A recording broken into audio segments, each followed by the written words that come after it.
के तमाम रास्ते खोल दिए। कुलडाना और बारियान को भी क्लियर कर दिया। ISPR के मुताबिक झीगा गली से एक्सप्रेसवे तक ट्रैफिक बहाल कर दिया गया है। फौज के इंजीनियर्स अब राब्ता सड़कों पर तवज्जो दे रहे हैं। तिब्बी सहूलियात फराहम की जा रही हैं। फंसे हुए सयाहों को रावलपिंडी और इस्लामाबाद मुंतकिल करने का अमल जारी है।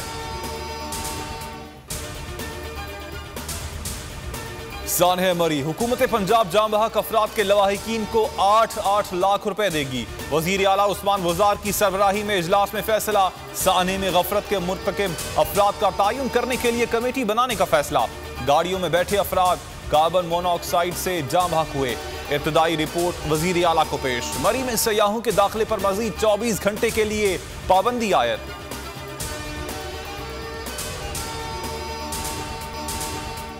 सानह मरी ने साबित कर दिया मुल्क में हुकूमत नाम की कोई चीज नहीं। सानह सबूत है मुल्क पर नालायकी, नाअहली, बेहिसी और जुल्म मुसल्लत है।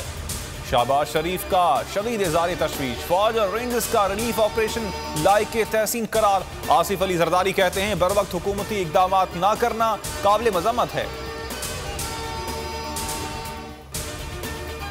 हुकूमत डगमगा गई, किसी भी वक्त जा सकती है। लीगी रहनुमा ख्वाजा आसिफ का सियालकोट में वर्कर्स कन्वेंशन से खिताब। कहा हुकूमत जो तब्दीली लेकर आई वो खराबी की तब्दीली है। इनके सपोर्टर्स और वोटर्स भी नाकामी का एतराफ कर रहे हैं।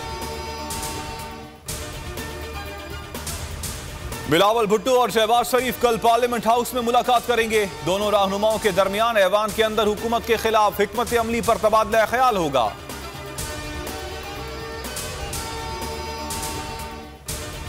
कराची में जमात इस्लामी का धरना 10वें रोज भी जारी। अंदरून सिंध से वफूद भी धरने में पहुंच गए। अमीर जमात इस्लामी कराची हाफिज नईम कहते हैं पीपल्स पार्टी की हुकूमत ने बल्दियाती महकमे एक एक करके सूबाई हुकूमत में जम कर लिए। सरकारी ओहदों पर मनपसंद लोग बिठा दिए। नाइंसाफी के खिलाफ आवाज उठाने को लिसानियत करार देना शर्मनाक है।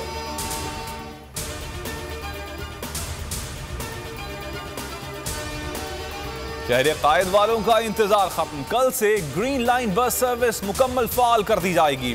21 किलोमीटर तवील ट्रैक पर 80 बसें मुसाफिरों को मंजिल तक पहुंचाएंगी।